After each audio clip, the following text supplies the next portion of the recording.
Good morning, David. Welcome everybody to the third and final day of the festival. I'm Kevin Duggan. I'm the Director of Development at Games for Change. So thank you for joining us and for our Meet the Funder track. So briefly, these sessions are really a great opportunity to hear from and ask questions of people and organizations that are funding and supporting the work of our community in a variety of ways. So over the last 2 days, we've learned the sort of basics of how venture capital works. We've heard from program officers at agencies of the federal government that are funding projects and startups. We've heard from nonprofit initiatives and game companies that are working to advance diversity, equity, inclusion in the field. And today we have 4 more sessions and 4 more looks at innovative approaches to advancing diversity and opportunity using a variety of tools, including investment, financing, accelerators, mentorship, and spanning immersive media, youth leadership, and health and wellness, and more. So a really great opportunity to hear from folks. And we just lost David. Anyway, some quick housekeeping. These sessions are short. They're half an hour. There'll be a brief presentation, and we like to leave plenty of room for Q&A. For these, because they're short, we prefer that you post your questions to the chat room, and we'll try and get through as many questions as we can during the session. So without further ado, let me introduce David Ball. And David is the Director of Second Muse's Health and Technology programs, including the Headstream Accelerator, which I think is going to be his main focus today. And over the last 3 years, David has driven this portfolio of initiatives focused on working with change makers and incumbent powers to create digital places and experiences where young people can thrive. So on that note, I'm going to hand it over to David, who will make his presentation, and then we'll chat. Thank you so much, Kevin. Good morning, everybody. Hopefully you all have had a couple of great days here at the Game for Change Festival.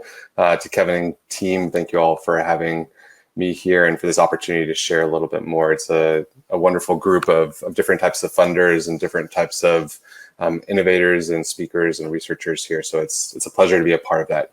Give me a second here as I share my screen, but really excited to hear from you all as well. So as Kevin mentioned, please do the chat. Good morning, Erica. Thanks for modeling that for us. And I'll present for about 10 minutes, and then we'll really open it up to hear about your ideas, to hear about your questions and ways that you think you can get involved, whether it's through the accelerator or some of the other components that we run here at Headstream.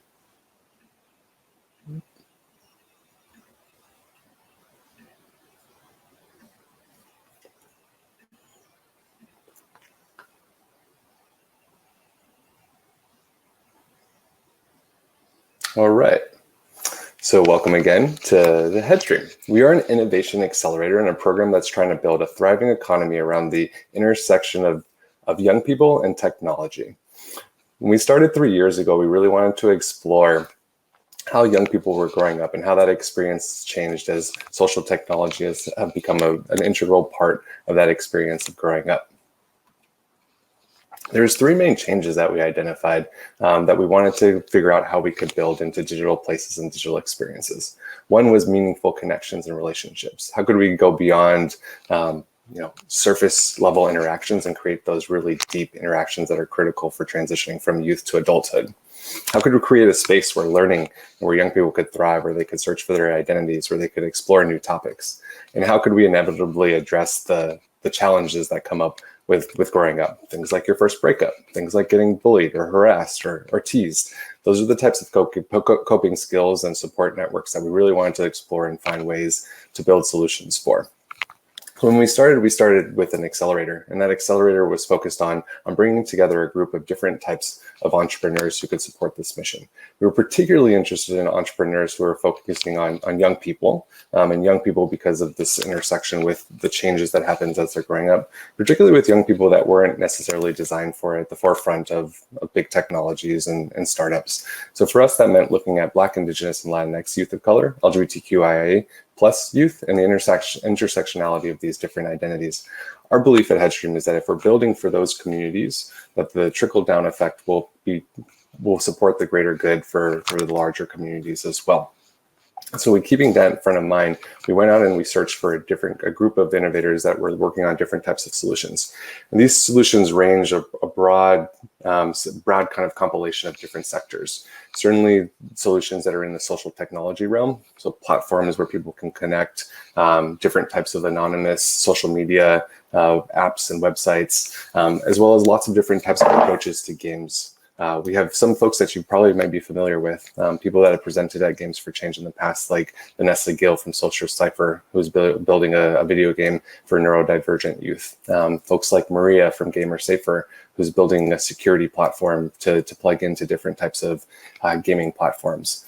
Folks like Grace from Liminal Esports, who's combining a policy, research, and development studio within their company as well. And so there's a lot of different ways that folks in the gaming space have participated as Headstream innovators in the Accelerator. And it's an area where we've really focused on because of the proliferation of games and the day-to-day lives of young people.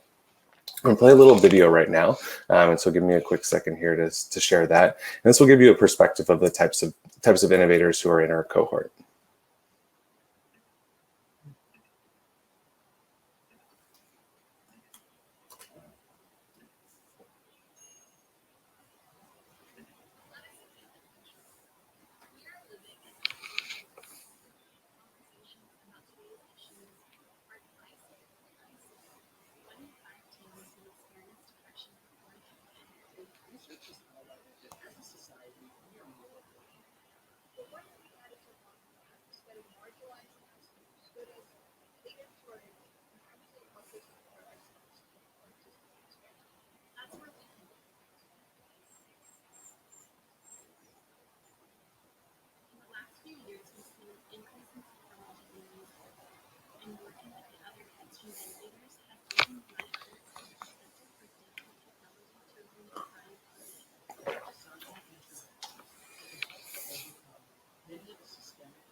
All right. So hopefully that gave you all a little taste of the types of people who are in our program and the types of experiences that they had at Headstream. We really focus on the opportunity to build a community. Our belief with the programs that we run at Headstream, which is a part of the larger innovation agency, Second Muse, where we have 18 different open innovation and accelerator type programs around the world currently, is that the peer-to-peer model and this ability to connect people through their communities and to have them work together through common challenges is the best approach to innovation. And it goes to our kind of deep understanding of this space that we're not trying to support only the superstar innovators who are going to become unicorns or zebras or strive to the top and do that at the expense of stepping on other people as they go up, but that this greater community is working together to support each other and to build up the sector that needs all the support it can get from all the different folks that are in it.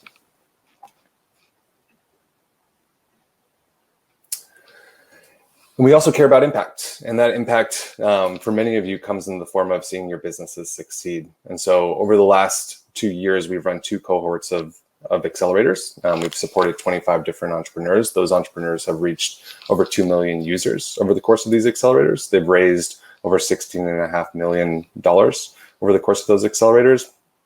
And we're particularly proud of our ability to kind of have a representation that may look a little bit different than other accelerators. 74% of our innovators identify as female or non-binary, and over half of our innovators are Black, Latinx, or identify as a person of color. And that's really critical to us. We're trying to redefine the way that this sector looks, feels, and value lived experience far more than we value just the technical experience or the connections that you bring or that network that you may have that's allowed you to get to where you are. And for us, that means creating an atmosphere and an environment and being really intentional with the way that we think about the work that we do. If we look at our first accelerator, it happened it started a month before the killing of George Floyd. And we reshaped that accelerator to make sure that we were building and talking about the types of impact that was having on not only the young people that these innovators were working with or serving through their technologies, but also as them as humans. And so for us, it isn't just about the business side. It's also about the realities of the day-to-day life, what comes with that, and building the greater good for these young people through modeling that for this community of innovators that we build. So for many of you might be curious if your innovation is a fit. For other of you who are part of the broader community, whether you're an educator, an investor, a practitioner in this space, we would love to connect with you as well, because you all are the experts that allow our community of innovators to thrive.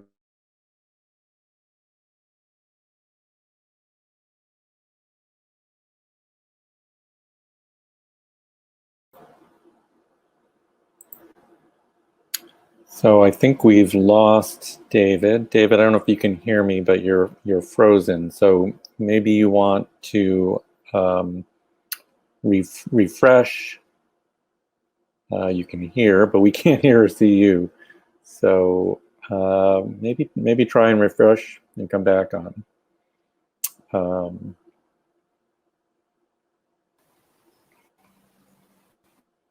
Okay, you're back. I think you might still be frozen. Can you hear us?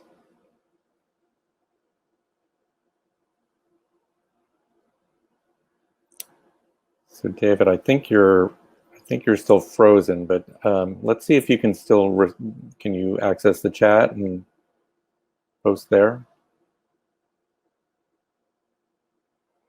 Right. So maybe try and refresh one more time and see if that works. And if not, then we'll just sort of move this over to the chat field and see if we can do that there.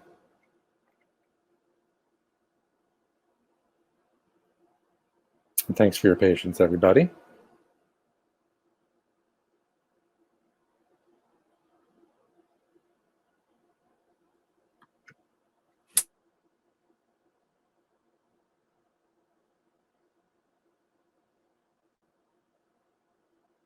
David, we can't see you. Can you hear us? Can you hear me?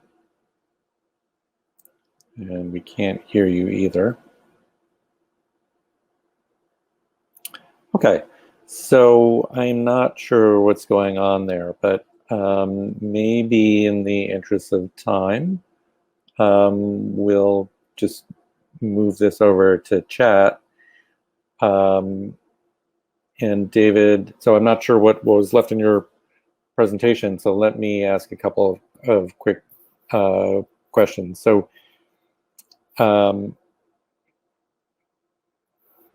clearly, as an accelerator, there is an interest in moving a project or an initiative from point A to point B. So what do you look for? How does a project graduate from, and we're trying again. Well, there you are. Can you hear and see us? Yeah, I'm getting kind of booted off, but maybe you can hear me? No. Yes, now we can hear you. Wow, okay. All right, hop in. We're working on it. Okay. Thank you all. So I think we should have the figures ready. So I hope this continues to work. Sorry for everybody in the audience. Yeah. So let's do this, David. So I think I'm not sure how much more was left to your presentation. I'm a little concerned about going back. So maybe we should just jump right ahead and do some questions and answers. Yeah, I won't share my screen, but I'll just talk through a little bit of what we look for in innovations to make sure that folks are here as potential kind of candidates in the future, have a sense of what we look for. And so I think when I was getting caught off is talking a little bit about that. We look for digital innovations, and we look for digital innovations that are serving young people. And that young person definition for us is fairly broad, but we generally stay in the range of 13 to 24-year-olds. And your innovation can come from a number of different sectors. For us, well-being is not defined as addressing specifically depression or specifically addressing anxiety. We're looking for the well-being of a young person holistically as they're growing up. And so that may come from social technologies, this space where young people are interacting or are having fun or are thriving. This place that may come from education technologies, how young people are developing social and emotional learning skills, whether that's in the classroom or in their day-to-day lives. And it may also come from digital health. There's no denying on our part that there is a mental health crisis and that there is a need for support through digital health innovations as well. What stage you're at is also important for us. We are most effective if you're past an idea stage. If you have a website or if you have a product or if you have an app that can come into the accelerator and be showcased and be kind of worked on and to grow and get feedback from young people and professional advisors. We also want to make sure you have a sustainable model. We do accept nonprofits here, although we tend to track more towards for-profit type companies. We just don't want you to be grant dependent or have a model that is constantly searching for funding. We want you to have a sustainable revenue source. And then, are you working with young people in the US? We are at the moment based as a program that is focused on impact here in the US that hasn't prohibited us from working with entrepreneurs that have been based internationally. We've worked with entrepreneurs in Ireland and New Zealand and Australia. And so there is opportunity to be based somewhere else as long as your technology is reaching young people in the US. And then lastly, I'll talk just quickly about the benefits, and then Kevin, I'll move it over to Q&A because I know we're lost a little bit of time there. We provide non-dilutive funding in the range of 15 to 30,000. So that means there's no equity at stake. You get to use that money how you choose to use it.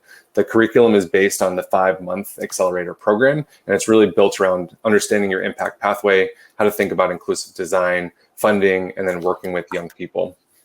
There's 2 sets of advisors, groups of advisors that you get to work with. You get to work with the professional advisors who come from the sector you may be working with, whether that's the health sector, education sector. If you need help with investing, we'll match you up with some investors to help you through that pathway. But more importantly, maybe for us at least, is that you also get to work with 2 youth advisors. And those youth advisors sit on your advisory board for the course of the accelerator, and there's opportunity for them to become integral members of your team. A couple of the youth advisors that we've had in these past cohorts have gone on to work for these companies in full-time roles, serving as the leads of their communications or their leads of their youth user experience team. And so there's an awesome opportunity for that type of connection. We have a couple of tools that you'll get to use, including a new impact navigator tool. We know that measuring impact is really challenging for startups that don't have a lot of resources. And so we've developed a tool that you'll get to use as part of this. And there's multiple events that we'll host, not to the scale of this amazing Games for Change festival, but size where we bring together 100, 200 folks to really get involved and dig into your innovations and support you. And then a lot of one-on-one love from our team at Headstream. You know, sometimes this journey as an entrepreneur is not just about the business side of things, and sometimes you need somebody to listen to a challenge you have with a co-founder or how to grow your team or something that you're thinking about or how to balance work and life. And we're there for you, where we understand, and hopefully it's coming through, that this is not just about the business, but this is about the human side as well.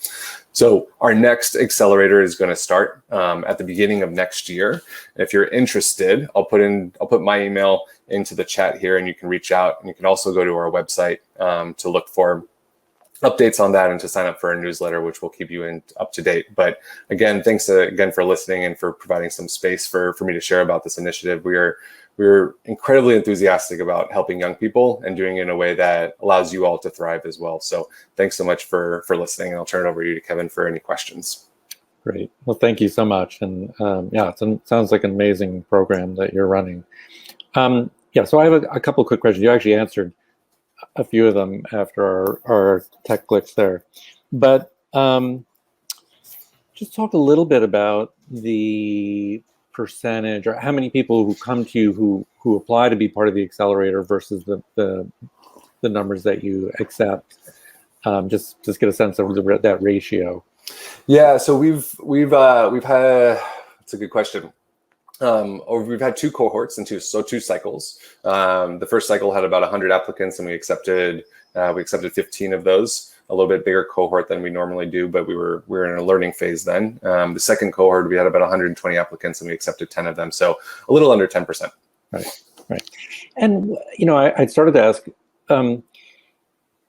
So 5 months, you know, it seems to me like that the financial investment probably just really allows people to take the time to participate. It's really buying people's time or enabling them to buy their time to participate.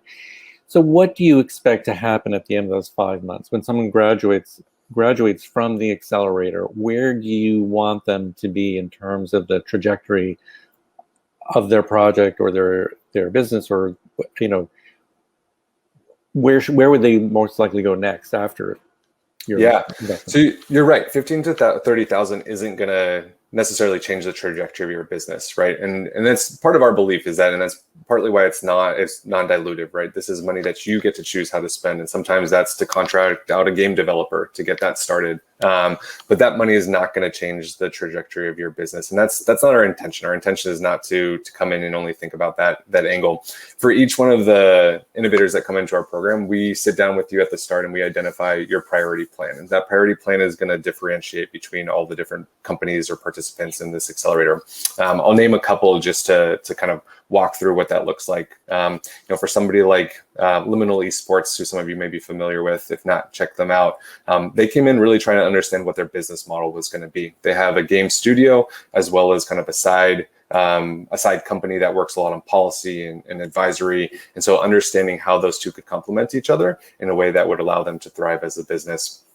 Another one that we were working with was a company called Equipped, and they're a young game development company that looks at diversity and inclusion initiatives and building it through game platforms. They were very much at the stage of having a really strong team with experience in the diversity and inclusion space, but not strong on the video game development side. And so we worked with them to create an advisor pathway for them to understand what they should be looking for as they go into that development stage of taking their concept and developing that into a game itself. And so for each one of you that would participate, that would be a pathway that we would identify with you. And our goal would be over the 5 months to provide some core knowledge, things around impact, things around inclusive design, things around understanding your funding model, in addition to those individual priorities that you would have. I'm really interested in the role of the youth advisors, because I think, increasingly we see there's so much work and so much innovation going on around this idea of how do we improve the experience and the opportunity for youth in digital spaces, but often they're not included in that process. So how are they recruited? And you've said that some of them have gone on to really become key members of some of the startups that you're supporting.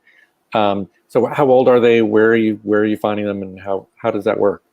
Yeah, so I'm glad you gave me the space to talk about this a little bit, because I think it's part of what separates us at Headstream is this opportunity to actually build with young people and put them in a position where they're leaders in this program, and we value their expertise and their knowledge more so than academic knowledge, or more so than other types of experiences. We go out and recruit them in a similar way to the way that we recruit innovators. We put out postings, we put host sessions, we go out searching for young leaders and tap into different communities to find them.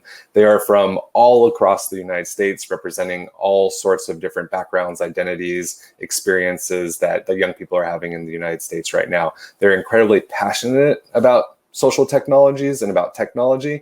They don't love technology necessarily, but they do love the opportunity to think about how to change that. And they love thinking about how they can be leaders in shaping this space.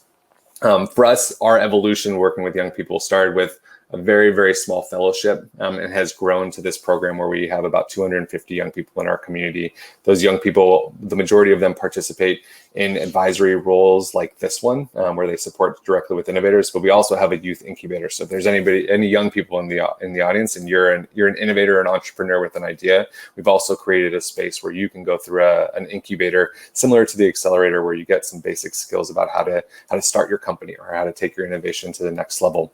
And so for us, youth has become a central point of the experience and a huge value prop for people that come into here, because it is often hard to find young people to work with, particularly young people under the age of 18, which the majority of our youth advisors are. And so it's a unique experience for our innovators to get to have that kind of sit down small group time where they can really go in depth on different topics, and not kind of this one-off focus group model that's pretty prevalent or customary in the design process.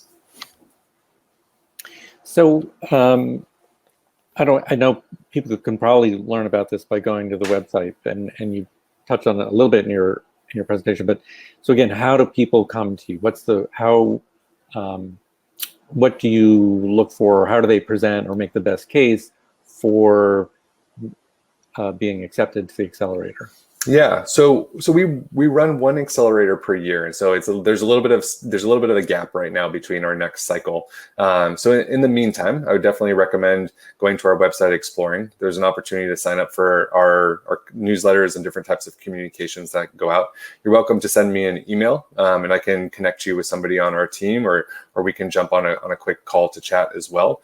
At the moment, we are in the midst of a couple of different programs and initiatives. The Headstream Accelerator is a component of the larger Headstream program. And so there are other opportunities to engage. If you're interested in understanding the way that we've built a tool around impact, you can check out that work around Impact Navigator. If you're interested in the way that we think about research, we have a new product called Digital Delta that explores the way young people are thinking about making the internet a more beautiful place. And so there's a number of different ways to engage, and I recommend exploring the website a little bit, shooting me a note if there's anything that comes of interest, or following along by joining the newsletter and the community. Our community is about 1,500 strong right now and growing, and we're really excited for these next 3 to 5 years, where we're going to grow Headstream to be not just a program that focuses on innovations, not just a program that focuses on young people, but one that uses the experiences of working with young people, working with innovators, and the learnings from the on-the-ground learnings from that to really go out and think about building an economy around this. And so what are funding mechanisms that we may be able to build? What are the policy changes that we can create? How do we work with the education and health systems to integrate some of these amazing innovations and the thoughts that young people have right now as well? So, and I think, as you mentioned, so sometime next year, early next year, there'll be a call for proposals, and there'll be more details for people who want to pursue that. I want to make sure I understand so it's not, I think what you were describing just now was sort of the broader mission of Headstream, right? So the Accelerator is a program within Headstream, which is in turn part of Second Muse. It gets complicated quick, Kevin, yeah. And my sense is that Second Muse is really where the funding support and the sort of the resources for Headstream. But so how is Headstream comprised? And so it sounds like a very ambitious agenda. So it goes beyond just the accelerator, that you're really trying to make systems change, right? Yeah, overall. Maybe just talk a little bit more about that. Yeah, thanks for the opportunity to share. And just briefly, Second Muse is the company that powers Headstream. Our support over the last few years has come from a number of places, but primarily from Pivotal Ventures, which is Melinda Gates' innovation company. And so they provide the opportunity to really think about these systems changes from a number of different perspectives, including the accelerator. Second Muse has been around for 13 years, and our belief is that we can create thriving and just economies. And the way that we do that is by working with change makers, like the innovators in our programs and the young people in our programs, by building community and providing resources to those communities, and by also working with incumbent powers. And so our focus this year, in addition to the accelerator, has been really to work at addressing the role that incumbent powers have in the experiences of young people growing up. And so we are launching a new program that's separate from the accelerator that creates an experience for tech employees to participate and work directly with young people to experience what it is to actually create well-being into digital places. We're working in addition to continue to build this impact tool and this impact product, in addition to putting out our research as a way to kind of help people think about this space in a way that has youth voice built into it. And so for us, the ambition of Headstream and the ambition of Second Muse, we have 18 programs around the world right now, is to think about how to shape these systems and these sectors and these economies in a way that is just and where people can thrive, and not in this kind of competitive system where only one or few can be winners. And so does that include, advocacy and policy change? Yeah, so for as an example of that, and I know we're running short on time, we work with Mental Health America as an example, who does a lot of policy work to integrate the learnings that come out of the accelerator and the learnings we have from our innovators into different policies that they can work on pushing to different organizations and groups. And we do have a question here. Would you consider projects aimed at a younger demographic, 6 to 12 for the accelerator? The cutoff traditionally has been 10 years old. And so if it's primarily aged at under 10, it's a little bit of a gray area there, but it'd be something worth exploring, right? And what we have seen in the past with some folks that have been working in a younger space or with the younger population is that this Headstream can serve as an opportunity to move into an older space or to expand as well. And so that always has to be a strategic priority. We don't want to force people to come into the accelerator if that's not a priority, but we have seen that in the past that the groups have been focused on younger groups, but use Headstream as an opportunity to expand. All right, and so we have indeed come to the end of our time. These sessions just really fly by, I find. And David, I really feel like we just barely scratched the surface. I mean, there's so much that you're doing. It's so such an ambitious and really sounds like a wonderful effort. So next year at the festival, hopefully there'll be maybe more time and a different platform to really go into more depth about it. Because I think for our community, this is really fascinating work that you're doing. So I thank you for your time. Oh, thank you all. So nice to meet you all, even though it's just through the chat. And Kevin, thanks for facilitating and hosting. All right, great. All right, take care and thanks everybody. Take care.